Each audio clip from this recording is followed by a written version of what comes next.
¿Qué tal? ¿Cómo están amigos y amigas de esta comunidad? Como siempre un gusto, como siempre un placer. Las charlas con Luis Guillermo Hernández, por supuesto, cada semana. Mi querido Luis, ¿cómo estás? ¿Qué dices? Un gusto saludarte, querido Jesús, y un gusto saludar también a la audiencia este domingo, ya mayo, ya Ya, estamos,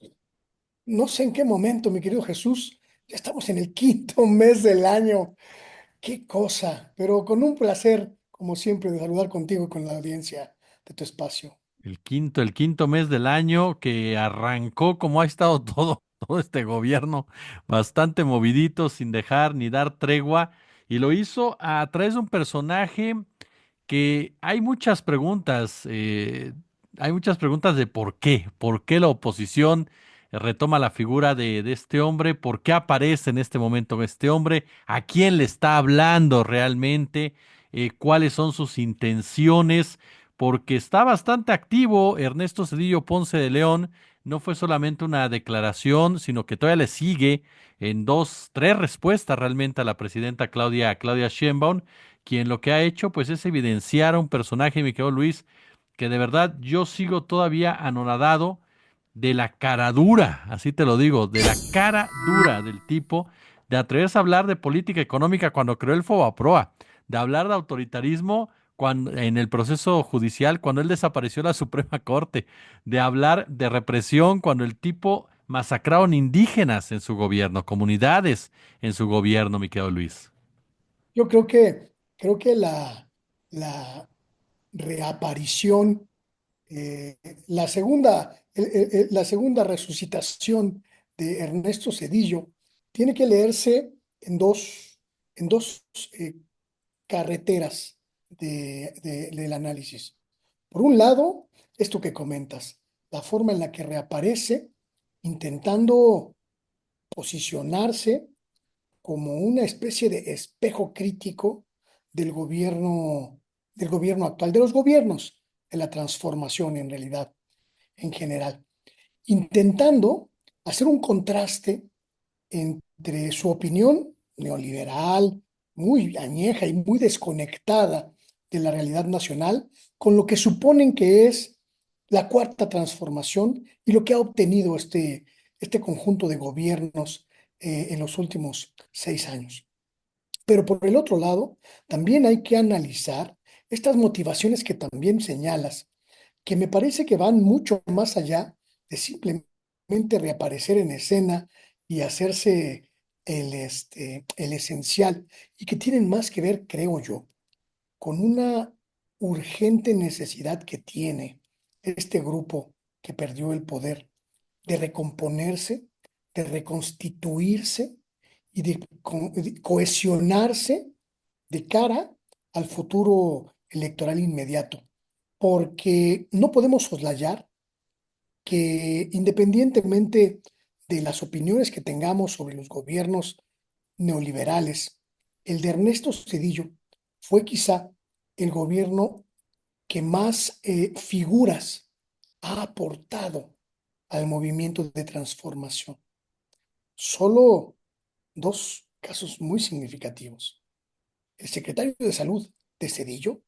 hoy es el canciller ¿Sí? de la presidenta Claudia Sheinbaum. Eso ya es importantísimo. El brazo derecho de Cedillo hoy es el embajador de México en Estados Unidos. Y ese tipo de personalidades que no fueron menores en el gobierno de Cedillo y que no son menores ahora, nos dan un matiz muy claro de por qué este hombre, este expresidente, sale en estos momentos en que la oposición carece por completo, de figuras, ya no digamos representativas, ya no digamos dignas, figuras no chamuscadas, no profundamente desacreditadas para posicionarse en la balanza de la opinión pública. Y creo que por ahí van las intenciones de Ernesto Zedillo y del grupo que, que lo revivió, que lo sacó del sarcófago para volverse a presentar en la opinión pública. Y hay que analizar prácticamente texto a texto los entrelineados de estos discursos, mi querido Jesús, porque viene también una postura sumamente radicalizada de la era neoliberal en estas comunicaciones de Ernesto Zedillo. Prácticamente, yo lo puedo llamar así, ¿eh? Una especie de primera llamada de guerra de los grupos neoliberales buscando reconstituirse de cara a confrontarse en las urnas en 2027 con el proyecto de transformación. Fíjate que en parte, como bien señalas, cuando aparece Cedillo uno se pregunta a quién le habla. No, porque no le habla a la mayoría en México, porque la mayoría no lo quiere, es así de simple. Pero tampoco a él le importa la mayoría. O sea, no es un hombre que yo me imagine que esté pensando en hablarle a esa población. Y yo me quedo pensando, querido, y digo, aquí Cedillo tiene un peso con inversionistas extranjeros, tiene un lugar en el extranjero. ¿Qué tanto de repente, y aquí me pongo mi casco de aluminio, y me quedo pensando y digo, ¿qué tanto lo que él busca es hablarle a esos inversionistas, hacer ver a México, al gobierno de Sheinbaum, como inestable, como débil, ¿no? Como un gobierno que es corrupto, como un gobierno que es autoritario, en el marco de un proceso, de un problema económico que se viene en el planeta entero, a raíz de todo lo que hemos platicado de Trump y demás, ¿no? Y que la doctora Sheinbaum la ha apostado precisamente a traer inversión extranjera, pero también a fortalecer el mercado interno. Y muchos de los empresarios que están ahí, que están involucrados directamente incluso en el Consejo Mexicano de Negocios y demás, además de Salinas, también fueron gente de Ernesto Cedillo Ponce de León o tuvieron vínculos con Ernesto Cedillo Ponce de León. Entonces, ¿qué tanto también se puede dar una especie, como en el marco de lo que tú bien señalas, de una reconfiguración por parte de este neoliberalismo radical que ha tenido y que ha mostrado ya sus fauces con el propio Ricardo Salinas Pliego, pero ahora desde un personaje que por lo menos para ese sector de la población, para ese sector beneficiado por el neoliberalismo, pues resulta ser una especie de Tlatoani, porque a mí, te soy honesto, me sorprende, no me sorprende, sino que me lleva de la lágrima a la risa, de repente ver y escuchar a un Gómez Leiva o a un López Dóriga o a un Carlos Marín, ¿no? Hablar de que Cedillo fue un demócrata. Bueno, Denise Dresser no le ha puesto una estatua porque creo que no le alcanza la lana, pero la realidad es que lo colocan como un personaje que nos vino a cambiar completamente el rostro a México. Cuando fue un tipo, insisto, que tiene muchísimos cadáveres en el closet, con un gobierno que si de algo se caracterizó, desde mi punto de vista, claro, fue de falaz y de criminal, oye. Me parece que este grupo de neoliberales que han estado, pues, prácticamente agazapados, intentando contener su debacle, va por todas en 2027 y va por todas en México y en el extranjero. Lo hemos visto ya con las alianzas que han establecido con los grupos de la derecha y la ultraderecha latinoamericana y europea. Y Cedillo, por supuesto, como bien dices, pues también es un ente que concita apoyos en ese grueso conglomerado internacional que ha visto con preocupación que México dejó de ser su gallina de los huevos de oro, ¿eh?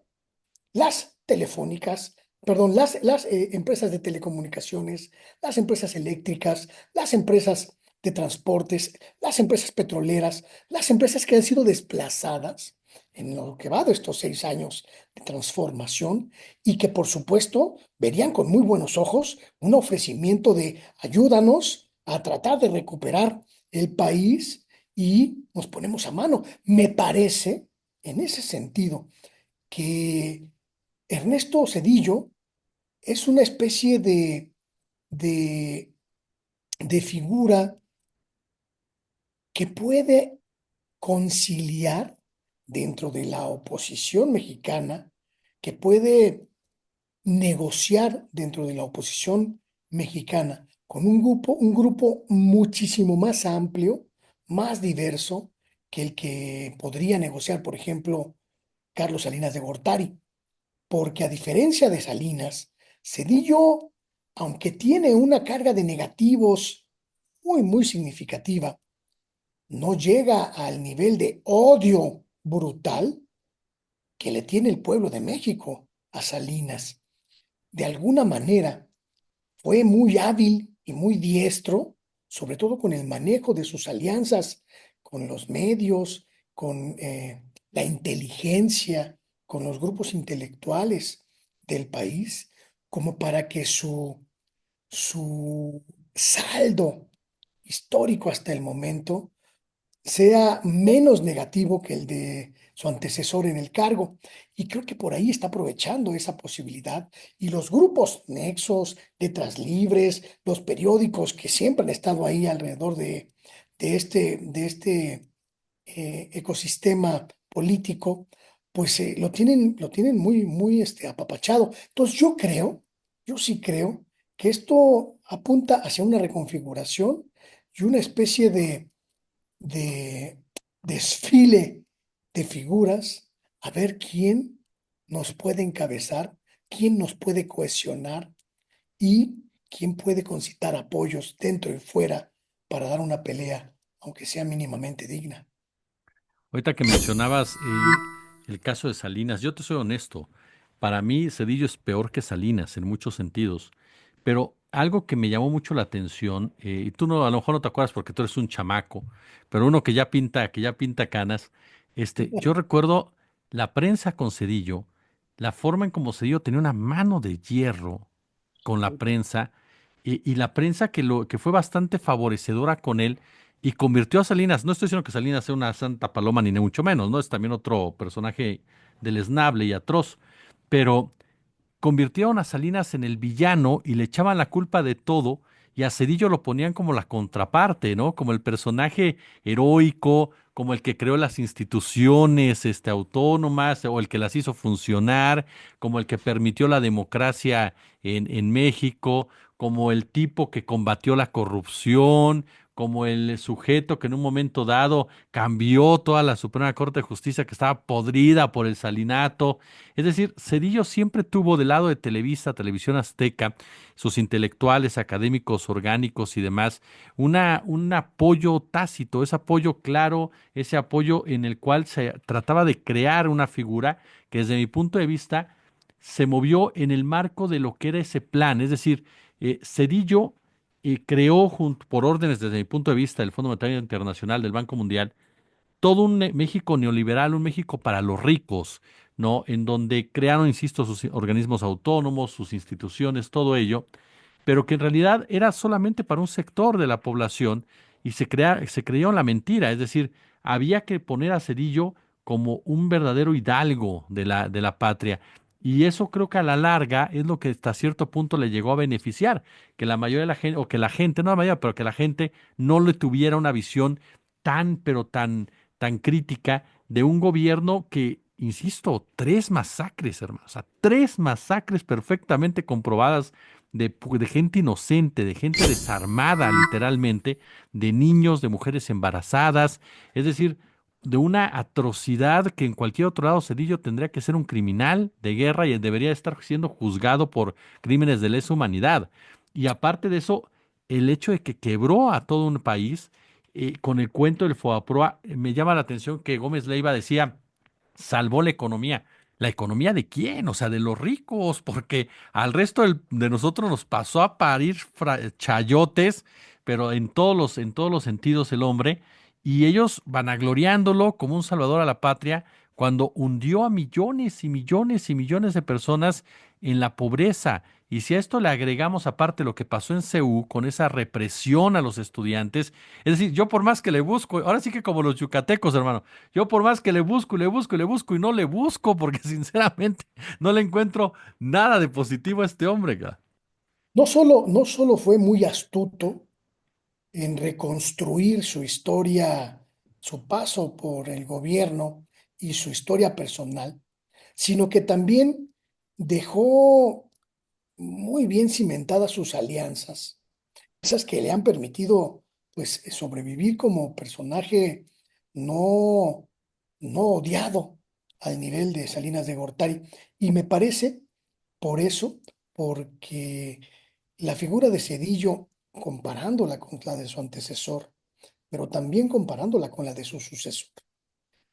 pone en relieve lo que fue el neoliberalismo, mi querido Jesús, y lo que fue la era más autoritaria de este país, la era del PRI en el gobierno, en el gobierno federal. Y creo que si analizamos con mucho rigor el sexenio de Ernesto Zedillo, vamos a acabar opinando como tú, exactamente como tú. Porque si le quitas toda esta aura de eficiencia que le etiquetaron, te encuentras un gobierno profundamente incompetente, profundamente nocivo y además, pues prácticamente de autoritarismo sin par a lo largo de nuestra historia. Reconozco también la habilidad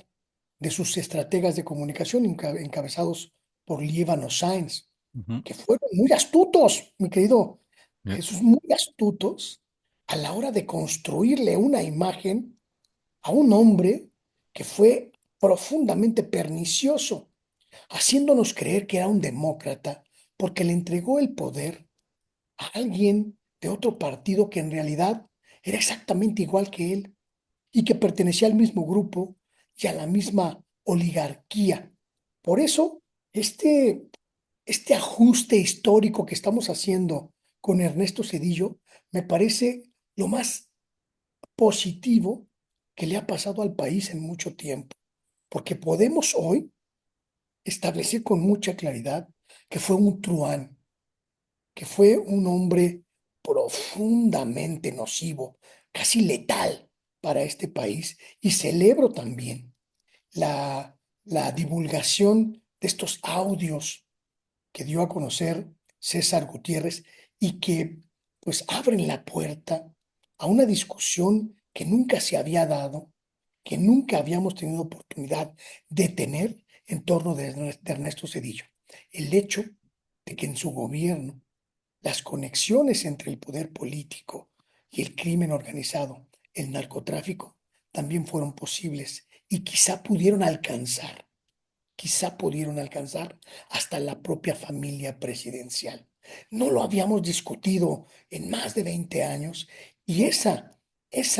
discusión está hoy sobre la mesa y es absolutamente pertinente y absolutamente sano para este país sostener ese diálogo. Sí, y fíjate que ese tema recuerdo cuando el maestro Miguel Vadillo daba a conocer estos documentos en donde se vinculaba al hermano y al suegro de Ernesto Cedillo Ponce de León, y en donde te dejaba en claro esa perversidad por parte de un hombre que con él comienza en sí la militarización del combate al narcotráfico. Con él es el con quien comienza, y el papel de un Enrique Cervantes Aguirre que ha pasado de noche literalmente, pero que es uno de los personajes más siniestros que han existido en la Secretaría de la Defensa Nacional. Incluso una de las herencias no reconocidas de Cedillo y que se sigue discutiendo hoy por hoy son los Zetas, precisamente, porque los Zetas, este grupo, los famosos gafes, ¿no?, de élite, muchos hablaban de que se habían creado en la época de Cedillo para combatir al Ejército Popular Revolucionario, ¿te acuerdas? Al EPR, a la Sí, guerrilla, pues, y que por eso tenían esa expertise de contrainsurgencia que después llevaron a que este país se convirtiera en un verdadero infierno cuando se separan del ejército, bueno, cuando dejan oficialmente de portar el uniforme y cuando comienzan a vincularse con lo que es el cártel del Golfo principalmente. Pero esa es otra de las herencias por parte de Cedillo, que no se ha aclarado en realidad la forma en cómo operaron los Zetas dentro y fuera del ejército, de la mano precisamente del grupo encabezado por Enrique Cervantes Aguirre, de una institución señalada por torturas y demás, y en donde estos personajes, vaya que ensangrentaron nuestro país. Y de ahí incluso, querido, a mí me gustaría brincar un poco para aprovechar tu expertise y preguntar también sobre las respuestas que ha dado la doctora Claudia Sheinbaum. Es decir, me han llamado mucho la atención por la forma en cómo abre y cierra el capítulo, ¿no? Pero sobre todo porque quieren pintar a Cedillo como un hombre al cual están persiguiéndolo, ¿no? Y porque dijo que piensa distinto a la 4T. Entonces, si partimos de este hecho que tú bien pones sobre la mesa, un presidente con vínculos con el narco, un presidente con problemas financieros, un presidente con problemas de represión, un presidente autoritario, un hombre que, como bien dices, y coincido plenamente contigo, está de canciller Juan Ramón de la Fuente, pero es un impresentable en muchas cosas, Juan Ramón de la Fuente. O sea, es un conservador que siendo rector del UNAM no salió a defender el territorio universitario de la entrada de la Policía Federal y muchas otras cosas que se hablan de él, pero es un personaje también que nos lleva a pensar el papel de Cedillo posterior a todo eso. ¿Qué pasó con sus diferentes grupos? Líbano Sáenz sigue presente en los medios de comunicación, sigue influyendo en ciertos sectores. Recuerdo muy bien también el caso de se me escapa el secretario de Hacienda, ay, creo que fue Jaime Serrapuche, si no mal recuerdo, que durante un tiempo también seguía operando de cierta manera. Y sobre todo, querido, pongo sobre la mesa otro nombre, José Córdoba Montoya. O sea, Córdoba Montoya que fue vicepresidente literal con Salinas, se pelea con Salinas y sigue operando del lado de Cedillo, siendo un personaje que marcó también la historia del neoliberalismo en México. Oye. Creo que sí es muy, muy importante hacer una revisión y un balance de ese gobierno, de quienes integraron ese gobierno y que siguieron después en la lógica del poder y del gobierno a lo largo de los siguientes años, porque vamos a encontrar una, le llamaría yo, una especie de directriz o una especie de hilo conductor y de conducta entre ellos muy similar. No me sorprende, no me sorprende, por ejemplo, pues hay que decirlo por su nombre, ¿no? El, el fracaso de Juan Ramón de la Fuente como canciller. No me sorprende, hay que decirlo con todas sus letras. El hecho de que la presidenta de la República se haya brincado el, el protocolo o la regla al enviar como representante de México al funeral del Papa, no al canciller, sino a la secretaria de Gobernación, dice mucho, muchísimo de cómo pesa hoy el ánimo, en el ánimo de la presidenta, el trabajo de Juan Ramón de la Fuente. Y tampoco me sorprende, y no me sorprendió en el sexenio del presidente López Obrador, el fracaso, también hay que decirlo, el fracaso de Esteban Moctezuma en la Secretaría de Educación Pública, porque ese talante, esa tibieza, esa incapacidad de entender el tiempo histórico que vivimos, es lo que define a los sedillistas y es lo que define a Ernesto Zedillo Ponce de León. Navegan con una bandera de solvencia moral, con una bandera de capacidad institucional y capacidad de directriz y capacidad de dirección y capacidad de gobierno, que cuando los pones sobre el terreno, pues ya no resulta ni tan suficiente, ni tan diestra, ni tan capaz. Y ese es el sexenio de Ernesto Zedillo, un sexenio de imagen, pero no de resultados, un sexenio de pantalla, un sexenio de eslogan, pero no de concreción. Y me parece que es muy justo, que la presidenta de México nos diga con todas sus letras que es así. La exhibición que hizo ayer, perdón, la exhibición que hizo, sí, el fin de semana, durante toda la semana, el, este, el conjunto de medios de comunicación sobre lo que ha sido el sedillismo, me parece de una vergüenza verdaderamente inconmensurable. O sea, salir a defender a un presidente que masacró a indígenas y que dejó en la impunidad de sus crímenes. Me parece una desvergüenza total. Lo que comentabas de Ciro Gómez Leiva, lo que comentabas de todos estos periodistas que trabajaron para estos regímenes, me parece de una absoluta insolvencia moral. Y celebro sobre todos estos asuntos, celebro mucho que la presidenta Claudia Sheinbaum nos haya mostrado en la conferencia mañanera las diferentes facetas del fracaso gubernamental en el sexenio 2000, en 94-2000, el Fobaproa, las masacres y toda esta serie de saldos negativos que dejó Ernesto Zedillo. porque se lo merece. Se merece el descrédito